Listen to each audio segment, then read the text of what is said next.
Day to mark the official Injured Workers Day, which is coming up on June the 1st. But different people will speak about this, but I would also like to welcome everybody who is here for this event. The Ontario Network of Injured Workers Groups, the Injured Migrant Workers Group, Injured Workers Community Legal Clinic, and of course I'm also here with my colleague Jamie West from the NDP, Steve Mantis from the Ontario Network for Injured Workers Groups, and Wayne Harris, who is the Executive Vice President of ONIWG, which is the Ontario Network of Injured Workers Groups. I'm going to pass the microphone over to Jamie West. Thank you very much, Lise. My name is Jamie West. I'm the Shadow Minister for Labour. I want to thank everyone for being here today. And I have to say that on Sunday, I'm looking forward to joining with injured workers and their friends and families as we celebrate the very first Injured Workers Day on June 1st, 2025. I'm thankful for the injured workers groups like ONIWG that made me aware that the day wasn't officially recognized, that many people have been going to these injured workers days for 40 years. And it's an interesting story because 42 years ago, 1983, committees in Queen's Park were studying injured workers and debating injured workers, and so many injured workers show up to speak that they couldn't fit in the committee room, and so they had to have deputations on the front steps of Queen's Park. And the following year, injured workers, their families, their friends and supporters came back to support that movement of injured workers, standing for the government and telling them the important things that had to be told. And every year since then, it's returned to Queen's Park and it's spread across our province, and I'm sure that all my colleagues from all parties have been attending these, and I think, like myself, weren't even aware it wasn't officially recognized.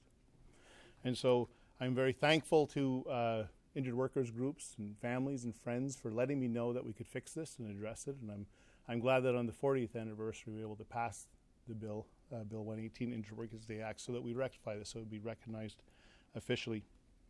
I wanted to just take a brief moment to speak about one injured worker advocate in particular. And I know in every community we have a lot of them. In mine, for example, Homer Segi, Jean Gagnon, very well known for fighting for smelter workers in occupational disease. And that legacy continues today with Selena Mikula and Sean Stadden, J.P. Morochuk, and I could go on and on and on. People who stand up and fight for injured workers and ensure they're being protected when it comes to injuries, occupational disease, and workplace deaths. But Willie in particular I think is important because Willie was here the day we passed the bill, and Willie was a fierce advocate for injured workers. He was one of the first people I met after being elected, and he had a cheerful smile and a charming demeanor, and it was always laughing. And I know the bill meant a lot to him. We took photos with it after it had passed on the front steps of Queen's Park, symbolic of where that first rally was held, up in my office, and sadly Willie passed away shortly after. I know that my colleagues Wayne Gates and Jenny Stevens wanted to be here to recognize Willie as well, and Jenny yesterday was just telling me about how involved Willie was in her community. He's from St. Catharines, how tireless he was for fighting not just for injured workers but for people in general. And I think it's important today on the eve of the first official Injured Workers Day that we recognize Willie on behalf of everyone who advocates for injured workers and the important work that they do to hold government accountable and to make elected representatives like me aware of what's going on. I just want to close with a comment that I thought was really important that was shared with me from a friend of mine who advocates for injured workers and helps them receive compensation. He said, "Our working lives provide us with much more than income. It's often a sense of belonging, a place to learn and make a difference. Workplace injuries can take away much more than the ability to feed our families. Injured workers lose friendships and pride. They lose engagement and meaning in their lives. Recognizing an official day dedicated to injured workers and addressing the impacts of workplace injuries in Ontario is taking a meaningful step towards healing."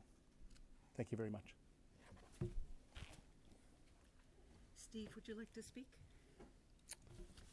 Yes, thank you so much. My name is Steve Mantis, and I'm an injured worker. I lost my left arm in 1978, so I have been involved for quite a long time.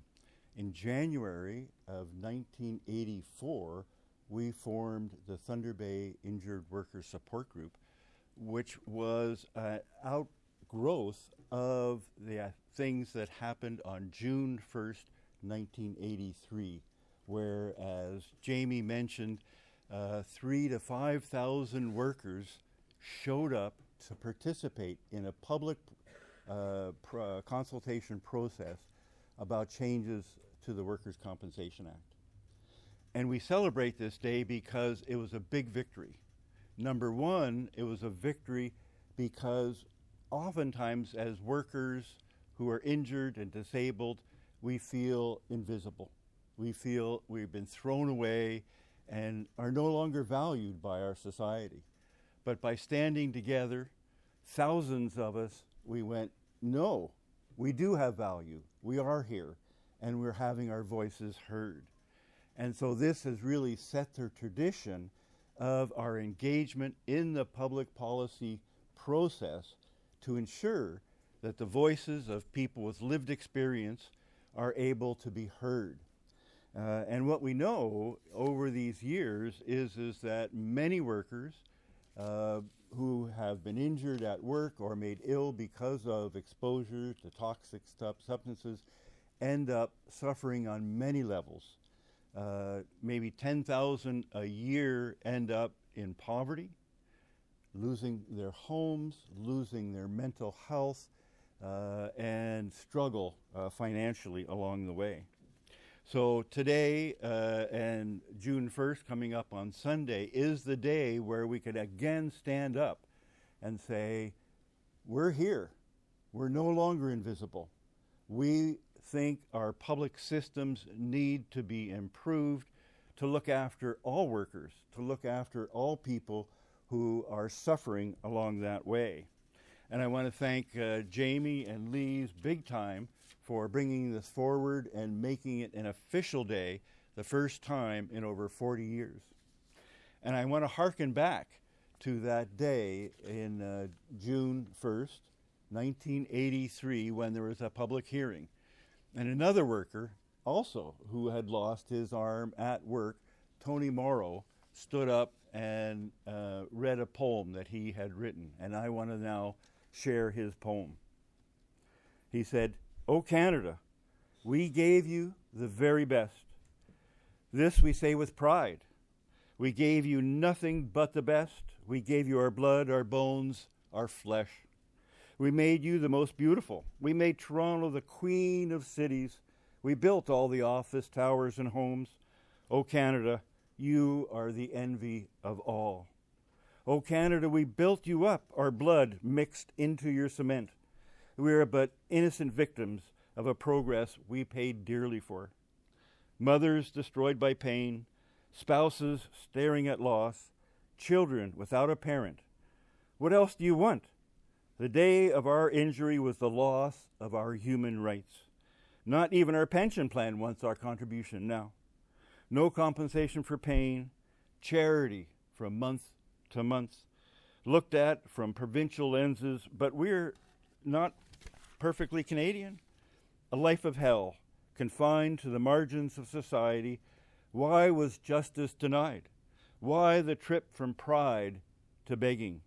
O Canada, we gave you so much. Why so much cruelty in return? We are just an old tool, good yesterday, garbage today. So we celebrate this event and in remembering of all those who came before, who set the stage for us, and to really put that vision forward that our activism can change the world and make it better for all workers going forward. Thank you so much. Thank you, Steve, and thank you for bringing that poem to us, because often the challenge is that people who've been injured at work become a statistic, and we don't actually take in people's lives and the seriousness of what has happened and changed their lives so dramatically. Is Arshad Rahman here? Yeah, I'm here.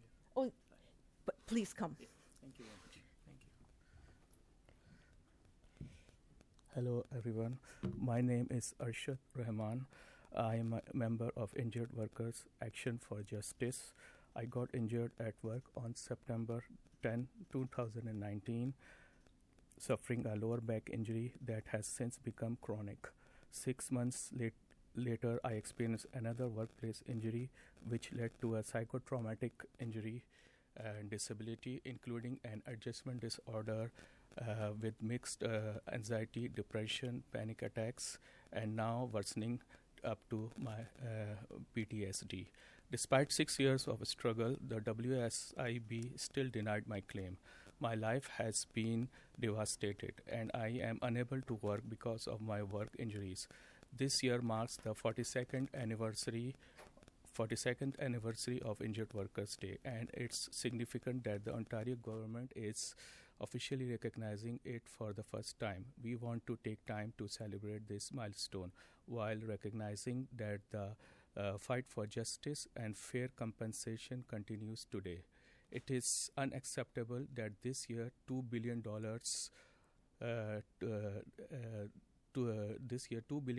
in WSIB rebates have been awarded to employers, in addition to those rebates given in 2021. Currently, employers pay the lowest WSIB premiums in Ontario's history of workers' compensation. These rebates come at the expense of injured workers who are denied entitlement. All the while, nearly 50% of injured workers living with permanent injuries and pushed into poverty and migrant poverty. Migrant and undocumented workers are not exempted from this. These workers who are killed, injured, or become ill while in Ontario are often pushed away or sent back to their home countries without access to the healthcare and benefits they deserve.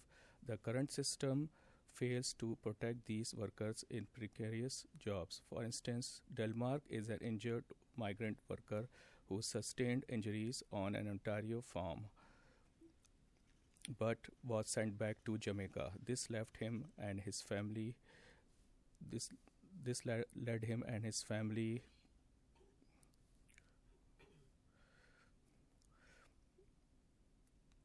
sorry about that. For instance, Delmark is an injured migrant worker who sustained injuries on an Ontario farm but was sent back to Jamaica. This left him and his family suffering in poverty without access to WSIB benefits. Unfortunately, many injured workers face similar circumstances. The government must take immediate action to protect all workers. This year, June 1st marks a day to celebrate the first provincially recognized Injured Workers Day and to unite to ensure that we continue to organize as workers, those who are injured, ill or not, until justice and fair compensation are achieved for everyone. An injury to one is an injury to all. Thank you very much.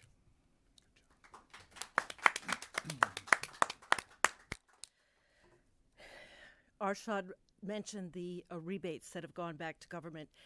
What people need to realize is that the funding for WSIB, it's a cost to employers. It's the cost of doing business. Now, this government has boasted that they've reduced those amounts by 30%.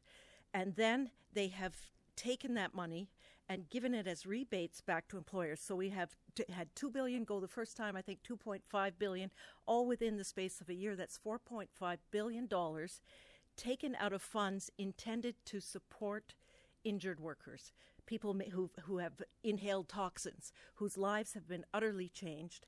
And we know that 50% of the workers who have permanent injuries wind up living in poverty. And we're also then hearing that migrant workers are sent back home with nothing. This is so unacceptable, and every time when the government gives these rebates back, and they do brag about it, they say that Canada is open for business because they're saving all this money on the backs of injured workers. And that tells us that no worker is safe No worker is actually protected under this government. They keep talking about these bills working for workers. Oh, we're here for you. But they are not. And if you are injured and you have a serious injury, then you are facing potentially a lifetime of suffering. And with no support, and be told that somehow this is in your head, that this is not real. And that is in addition to not receiving the financial support you need, then you are experiencing psychological violence from the very organization that is supposed to be supporting you. That's unacceptable. I would like to pass the microphone now to Wayne Harris from ONIWG. Thank you. Yes, thank you, Lise. I'm grateful for Jamie, your bill. It was great of Willie to have the tenacity to not stop, just to say no, injured workers will be heard. My injury happened in 2012, and nothing's changed.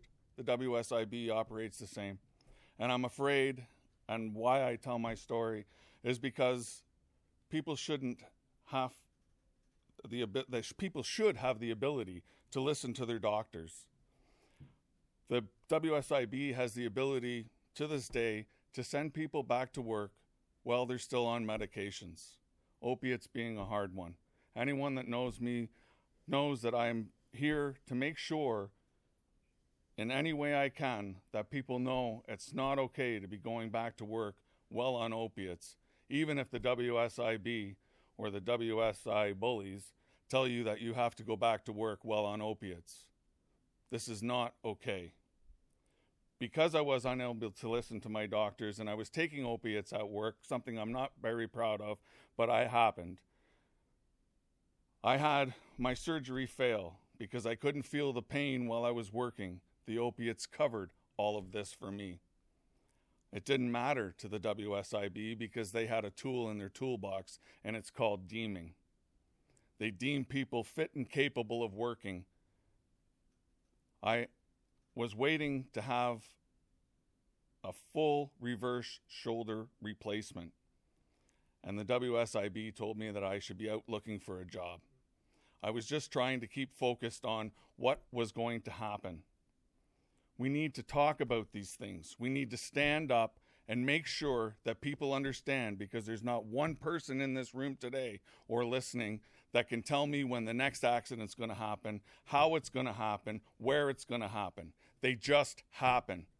And we need a system. It was put in our society to make sure that people found themselves injured or ill on the job, that they would have the support by a system to make sure that their family got through this.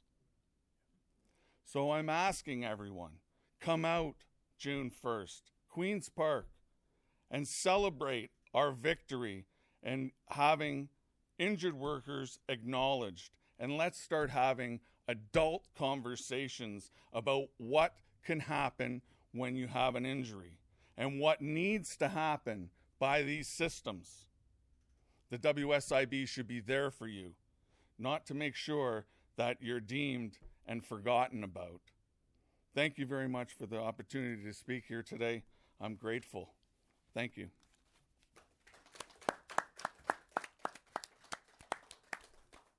Before we go to questions, I'd like to add one more piece of information. In 1998, the government reduced the loss of income percentage that injured workers would receive, and they also reduced the amount that employers were required to pay into the pension plan. This had significant long-term consequences for people with injuries. The thing is that those cuts were made on the basis of having what they termed an unfunded liability. We could argue about whether that was a legitimate concern, but regardless, that unfunded liability is long gone.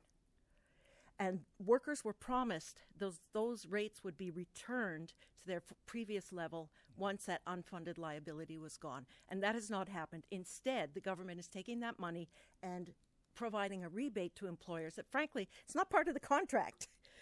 There's no entitlement to a rebate. That money is to support injured workers. So are there any questions?